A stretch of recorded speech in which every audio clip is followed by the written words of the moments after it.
If you put 10 trillion into the system, you'll divide that by 21 million and the price of Bitcoin will be $500,000 a coin. And when you put 100 trillion in the system, you'll divide that by 21 million and the price will be 5 million a Bitcoin. You know, Bitcoin is property and it's legal to own property in the US and in Europe.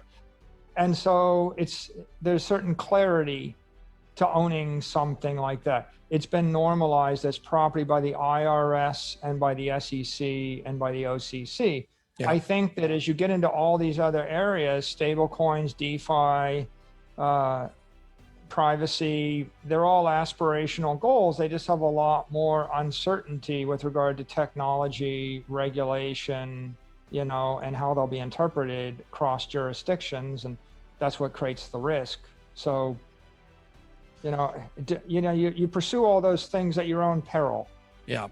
Well, Ethereum mostly also has been, declared not a security by the SEC. I mean, there's a little ambiguity there, if I remember correctly, where in one case there was precedent and then there was another that it was a little more ambiguous. But that's why I think that, Bitcoin, we're going to run into a problem with the scarcity being too much. I mean, if you look at how much you guys are buying, how much Grayscale is buying, how much Square is buying, how much other funds are buying, there's like $1 billion or I can't remember what the number is, a crazy number that some company from Abu Dhabi is going to be purchasing. And so eventually we're going to run into the scarcity problem because of the stock to flow and things like that. But Ethereum, to me, seems to be like the next place where a lot of that institutional and corporate money will be flowing into. I can't really see, I can't see there is a scarcity problem.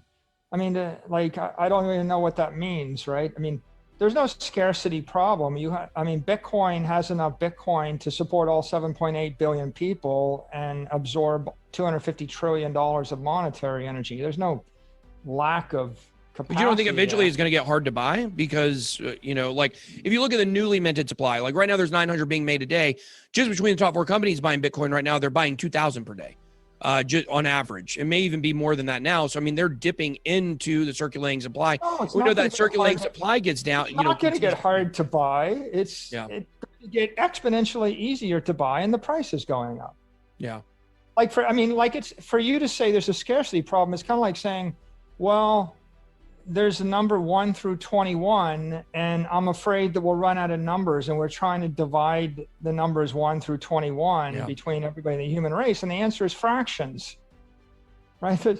There's infinite divisibility, right? All you've got is mathematical integrity. And so if the human race decides that it's going to store its value in Bitcoin, then creating 37 million altcoins doesn't solve the problem. You're just talking about counterfeiting 37 million fake currencies, and that's just inflation, right? So no, you don't need Ethereum to store value, right? I mean, Bitcoin solves the problem of store of value, right? It solves it permanently, and scarcity is just a synonym for conservation of energy, which is a synonym for mathematical integrity, which is a synonym for arithmetic. Yeah. Right. So, if I say that the laws of the universe, respect the principles of mathematics as described by Isaac Newton and the conservation of energy, and that's Bitcoin, that's not a problem, right? That's the solution to the problem. At the point that there is it's like self-manifesting, it's like it through that it proves its worth, basically, I guess. It's a good way to look at it. Yeah. So, okay. So that's very interesting. I would say I understand what you're saying, and I agree with you on the underlying principle. But I'll also say that when you look at corporations that will be wanting to add, cryptocurrency to their balance sheet, obviously Bitcoin primarily, when, the halving keeps the supply getting cut, eventually it's going to be hard to buy 1,000 Bitcoin over the counter. The numbers are just going to be so insane. And I understand what you mean. Going up, Ben. It is going up, but why do you think companies are the halvings? They're irrelevant. There's 21 million Bitcoin, and that's simply the conservation of energy. The number could be anything. The most important thing is that you have conservation of energy. And when everybody on Earth uses Bitcoin, the price of Bitcoin is going to be higher. There's not a problem with it, right? That what you see is that more energy is flowing into the system.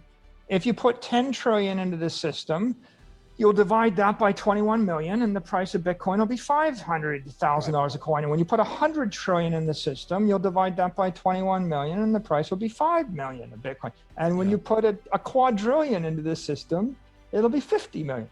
You know, it's irrelevant. It's just a number, right? I mean, in that particular case, everybody gets Bitcoin at the price they deserve, right? You don't need another crypto asset network in order to store money. Right? What you need is conservation of energy. And you're right, the people that come into the network first are going to benefit versus those people that bought Bitcoin at $1 are doing pretty good right now instead of having to pay $50,000. But, you know, the price will just keep going up so that the supply is always equal to the demand. And the liquidity trading in the market is just going to keep advancing, and as the liquidity advances, it's going to attract progressively larger companies, and then, you know, small municipalities, and then states, and then governments and institutions and the like, and that can go on forever. Wow. You can divide 21 million by 100 million satoshis of Bitcoin. It's going to work just fine. Yeah, it sounds like you're playing 21 million D chess. That's what it sounds like right now. You're on a whole nother wavelength with where you think this is going. You truly do believe Bitcoin is Godzilla and that countries are going to adopt it. And that's really refreshing to hear the number 2 biggest owner of Bitcoin in terms of corporations, CEO say. Well, Ben, here's what I think. I think it's the first $1 trillion brand in the history of the world, at least one created by man. If you discount the US dollar, some people say the dollar is the greatest brand, but after the dollar, Bitcoin is $1 trillion monetary network. It grew from 0 to $1 trillion in 12 years. That's faster than Google, which took 22 years to get to $1 trillion in market cap. Wow, or Amazon, that's a good way to put it in perspective. So it's $1 trillion network. It's a proof of work network. If you look at other crypto asset networks that purport to be a store of value, the next best one is 100 times smaller. Ethereum's not even committed to being a proof of work network. They're converting it into a proof of stake network. Yeah. So if you're looking at a proof of work network, you got to go all the way to like Bitcoin Cash. And what you have is you have one network, which is 100 times bigger than the next best one. It's 97% dominant, as a proof of work crypto asset network. So that being the case, it seems quite clear that it's won that battle. It is the bank in cyberspace if you want to deposit your money, and it is the overarching brand. There's no reason why we wouldn't expect it to continue to be the brand of long-term store of value money or base layer money for hundreds of years. I love it. I mean, I think the one takeaway that everybody should have from this is when we colonize Mars and we're trading with aliens, we're going to be trading Bitcoin, I think. Hopefully the aliens take Bitcoin. But the last question I want to ask you, Michael, is I'm going to give you a year, and I want to know over or under if you think Bitcoin will be $1 million by this year. $1 million Bitcoin 2025, over or under? I think it's kind of not a good idea to make forecasts like that. Yeah, okay. You can't say where you think it's going to. Okay, I can dig it. Michael, I tell you, over the long term, I expect it to flip gold, and that takes it to 500,000. And I expect it to march progressively toward $100 trillion market cap, which is the value of all of the treasury assets, or at least a decent order of magnitude of the treasury assets in the world. And Bitcoin is the ideal treasury asset network, so it should march toward that with a degree of progression. Pretty good ease.